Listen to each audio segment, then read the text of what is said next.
parce que ce que nous avons vu dans la pratique judiciaire à chaque fois que infraction am autorité principale bi bénéficier d'une liberté provisoire ou d'un contrôle judiciaire comment dirais-je les complices dañ ci bénéficier wu loolu ñu gis dans la jurisprudence man lu ma gën a siiw bon les gens sont tiqués bi ñu gisee autorité principale bi ñu may ko liberté provisoire alors que cette liberté provisoire là le complice n'en a pas bénéficié loolu dafa tiqué tous les juristes avertis bon parce que ñoom le juge bi fi nga ko teg mooy sur la base des dispositions de l'article 140 du code de procédure pénale mu posé ñetti conditions ba ci ñeent daf ne pour nga mën a def détournement de deniers publics d'abord si principe bi il faut que la somme détournée soit égale ou supérieure à 1 million dès l'instant que la somme détournée est égale ou supérieure à 1 million rek yaa ngi dugg ci infraction de détournement de deniers publics loi bi nag ne léegi bu nekkee ki ñu koy toppee nag mënuñ ko gis mën nañ ko lancer bu ko nekkee ki nga toppee delloo ko remboursé wul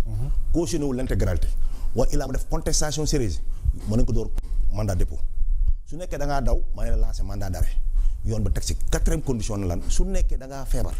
sa wér-gu-yaram dëppatoo nga toog dans les liens de la détention de sorte wala dans un lieu hospitalier dafay leer dans les liens de la détention wala lieu hospitalier kon mën nañu wax ne kon lieu détention ak lieu hospitalier yëpp ci peine la bokk parce que c'est une condamnation la lieu de l'hospitalier c'est une détention à ciel ouvert c'est comme les bracelets électroniques aussi détention la c'est une alternative au mandat de dépôt exactement comprends léegi nag ñoom ils ont satisfait à cette condition laquelle il y a une contestation sérieuse ils ont convaincu le juge que ñoom lii ñu leen di toppee contestation yaa ngi ni am nañ ay factures wala am nañ luy prouver ne ñoom laa leen ci wala daloo nañ loolu mooy escroquerie portant sur le deniers publics boobu la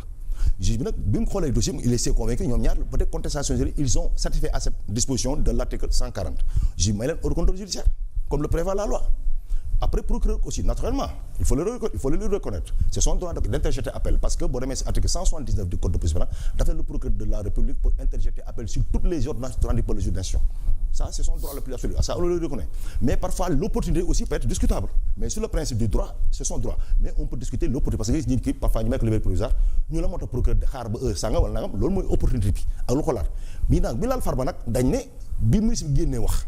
ma am ray maintenant c'est sa question bi ministre bi génnee wax nag la gars yi nag kon Farba ci le principe bi moo waxoon sànq ne leen autre principal ba amee liberté provisoire li ñu gis ci pratique judiciaire mooy complice bi ci bénéficié wu kon li tax ñu téye Farba kon infraction yi bees ministre bi génnee peut-être moo tax parce que mënuñu koon bàyyi mu génn ñu koy jàppat waaw dafay am incohérence dysfonctionnement procédural comprends léegi nag ministre bi nu mu génnee man dafa am benn borom xam-xam bu mag mu ne dans un état de droit mature la parole pénale appartient au procureur au juge et non au ministre mu dolli si ne la communication judiciaire quand c'est trop fort trop vite et trop haut ça peut préjudicier à la présomption d'innocence et à l'impartialité on est d'accord léegi nag loolu loo ci jàngatee man c'est la première fois ma gis d'abord dans la tradition judiciaire du Sénégal lorsqu'il y a une infraction qui s'est déclarée ou bien lorsqu'une information judiciaire est en cours c'est le procureur de la République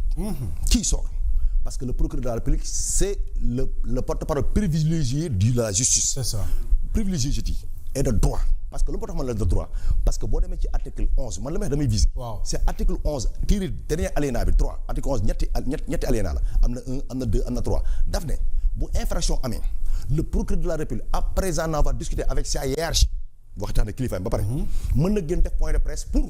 éviter ce qu'on appelle les voies parcellaires les contestations wala ay dissidents yi ñu am wala contestations yi ñu am wala remettre l'ordre du la comment dirais-je les points de droit de fait et de droit pour éviter yenn wax yi ci mbedd mi maanaam ni ñu ooyee comprendre nga maintenant sans préjudicer loi bi daf na ko sans préjudicer les droits de la défense wala dugg ci indice wala sur les qualifications des infractions bu ci dugg parce que communication judiciaire dañ koy jàng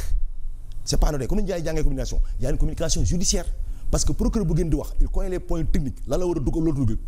le plus souvent boo xoolee procureur bi wax il touche toujours le conditionnel parce que on est dans le stade des enquêtes des recherches des investigations donc il y a une présomption d'innocence rien n'est encore établi moo tax muy avancé par des moo naan il semblerait que on nous a refilé les informations selon lesquelles il semblerait que des personnes seraient tentées ou des personnes sont les personnes sont en train de commettre des infractions qui sont prévues par les dispositions nangam loolu lay waxee ndànk ay day demee ay pincettes maintenant qu'est-ce qu'on a remarqué sur la forme c'est la première fois ñu gis ministre de la justice bi wax dëgg sans qu'on aperçoive l'ombre de ses procureurs ça pose problème parce que le procureur c'est une autorité judiciaire assermentée alors que le ministre de la justice n'est pas une autorité judiciaire. Moi, ce qui me dérange, personnellement, c'est pas la personne du ministre qui parle qui me dérange. Parce que légalement, sur le plan du point de vue du droit, il n'y a pas une disposition explicite qui dit que le ministre n'a pas le droit de prendre la parole pour parler de la justice. On est d'accord. Mais gisuma benn loi bu ko may expressément. Donc moo tax man la c'est pas la sorte du ministre, la personne du madame le ministre qui me dérange. Mais ce sont ces casquettes qui me dérangent. Lesquelles dafa am ñaari casquette. waaw benn c'est le ministre de la justice. waaw ministre de la justice mu bokk. exécutif. bien sûr. alors que boo demee ci article 88 du code de la constitution lu mu la wax le pouvoir judiciaire est indépendant du pouvoir exécutif et du pouvoir judiciaire. léegi ministre de la justice taxaw moom di wax ci dossier boo xam ne procureur waxu ko ci. waaw ci ñaari pouvoir yi nga xam ne bokkul looy. deuxièmement moo am demoon casquette politique mu bokk ci formation ba ñuy wax Pastef est-ce que kooku mën nañ xaar ci moom neutralité mën nañ xaar ci vice-président est-ce que kooku mën nañ xaar ci moom neutralité est-ce que kooku mën nañ xaar ci moom impartialité donc moo tax ma ne la yaa war a buñ ne la compter 1 ba 5 mais soo tëbee wax 3 wala 2 da ngay poser problème da ngay commencer par 1 donc c'est pas moo tax ma ne c'est pas la personne du premier ministre bi la ministre de la justice bi gën mooy problème mooy ka war a wax lañ bàyyil mu wax. c'est ça. c'est le procureur moom dans la tradition judiciaire c'est le procureur qui porte la communication. loolu beneen affaire la est-ce que procureur bëggoon naa wax ci mbir yu mel. léegi nag gisuñu fa ombre procureur. waaw man conférence bi mënu ma ko jox un cachet judiciaire. très bien damay des ak yow ba léegi parce que ay zone la yu nga xam foog ñu sur le plan judiciaire foog ñu leeral ko balaa may ñëwaat ci yow beneen bi mooy ba mu porter ces accusations là ci kaw ndodd Farba bon ci mooy fond bi téléphone yi mu gis ña mu doon waxtaanal film porno yam doon seetaan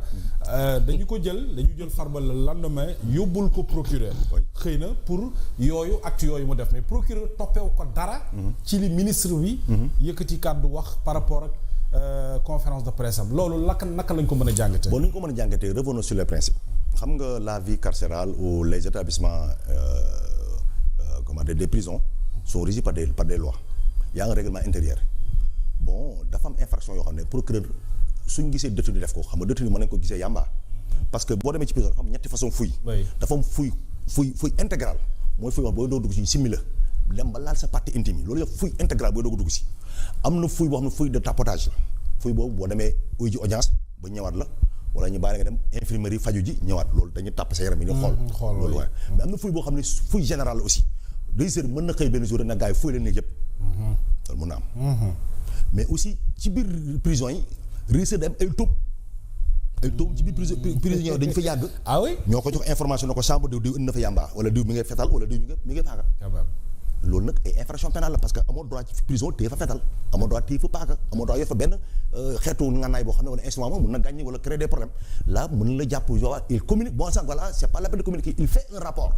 qu'il dépose à sa hiérarchie ba pare jox ko l'autorité judiciaire compétent mu nekkee nag dañ laa doon mandat dépôt su boobaa mu jox ko juge bi yor dossier bi su nekk dañ laa àtte ba pare mu jox ko procureur ne ko gis naa ci infraction xam nga yor yàmbaa ci prison infraction la même ci biti yor nga nay te amoo ci droit infraction la parce que léegi mais nag yor portable loolu c'est pas une question pénale loolu c'est tu as violé le règlement intérieur de l'Assemblée nationale de la prison su boobaa nag le directeur de régisseur mën na jël ay dispositions administratives